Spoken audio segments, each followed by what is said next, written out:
Morning all of you. द्रव्य गुण विज्ञान प्रथम अध्याय आक्षेप जनन द्रव्य नंबर 20 कुपिल्लु। कुल इसका कारस्कर कुल है। लोगिनियसी नाम इसका सबसे पहले आता है लेटिनाम। लेटिनाम इसका स्ट्रक्नस नक्स मोमिका। अब आते हैं इसके संस्कृत नाम। संस्कृत नाम इसका कुपिल्लु है। कुत्सित है पिल्लू अर्थात पिल्लू के समान है, किंतु विषाक्त होने के कारण यह अग्राह्य है अर्थात इसको ग्रहण नहीं किया जाता। विष तेंदुक यह तेंदुक के समान है किंतु विषाक्त है। इस काक तेंदुक नाम है इसका संस्कृत और काक पिल्लुक। अब आते हैं इसकी हिंदी नाम। हिंदी नाम इसका कुचला है। इसका स्वरूप आता है। स्वरूप में इसका वृक्ष है 40 से 50 फीट ऊंचा होता है। शाखाएं इसकी पतली होती है और दृढ़ होती है अर्थात मजबूत होती है।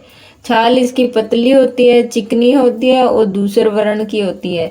अब आते हैं इसके पत्तर। पत्तर इसके चिकने होते हैं, अभिमुख होते हैं और थोड़ी दुर्गंध लिए हुए होते हैं। गोलाकार होते हैं, 2 से 4 इंच लंबे होते हैं। अब आता है इसका पुष्पदंड। 3 से 1 इंच लंबा होता है, जिस पर सफेद हरिताभ नलिकाकार पुष्प लगे होते हैं छोटी छोटी प्रशाखाओं में अग्रभाग पर। फल इसका गोलाकार होता है, पकने पर चमकीले नारंगी रंग का हो जाता है। अब आता है इसके बीज। बीज प्रत्येक फल में 2 से 5 तक पाए जाते हैं। आधा इंच व्यास और बटन के समान गोल होते हैं। कठिन होते हैं, श्वेत होते हैं और दूसरे वर्ण के होते हैं।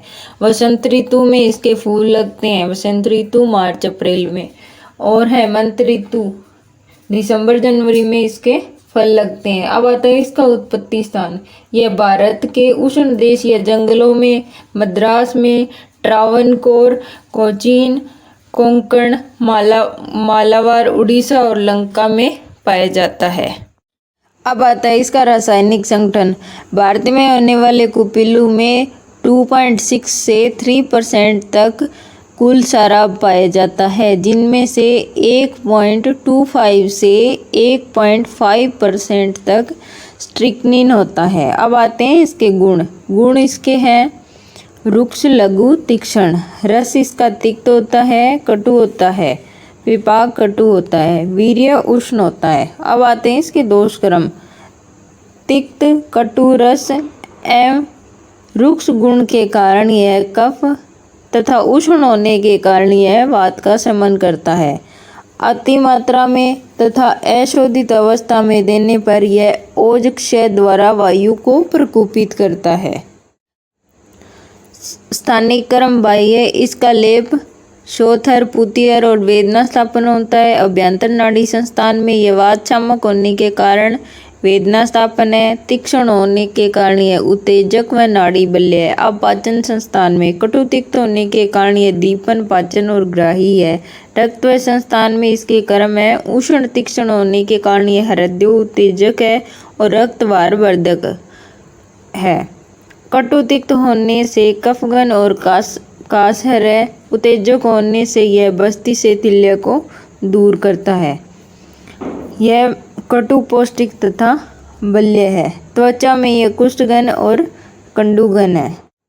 अब आते हैं इसके प्रयोग। सबसे पहले आता है दोष प्रयोग।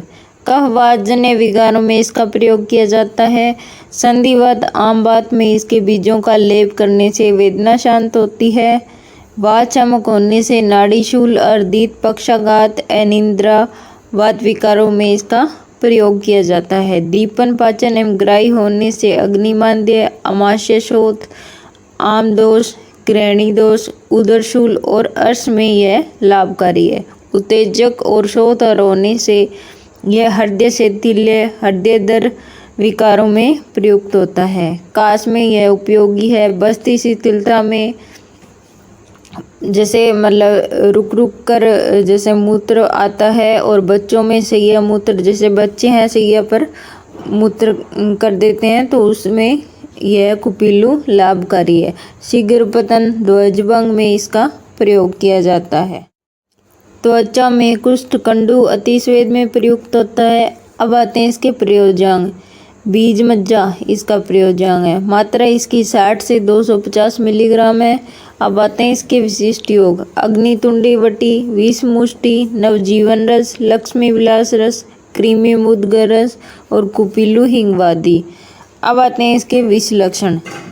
अति मात्रा में और अशोधित मात्रा में कुपिल्लू का सेवन करने से शरीर की पेशियों में आक्षेप आने लगते हैं और धनुर्स्तंभ के समान लक्षण दिखाई देते हैं और श्वास अवरोध होकर मृत्यु हो जाती है। अब इसकी चिकित्सा है।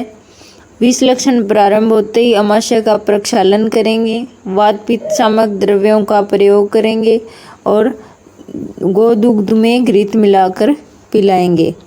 अफीम, कपूर आदि जैसे इसके प्रतिविष है तो उनका प्रयोग करेंगे।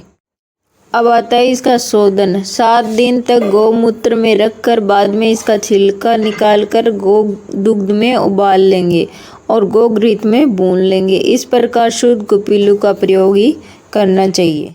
Thank you.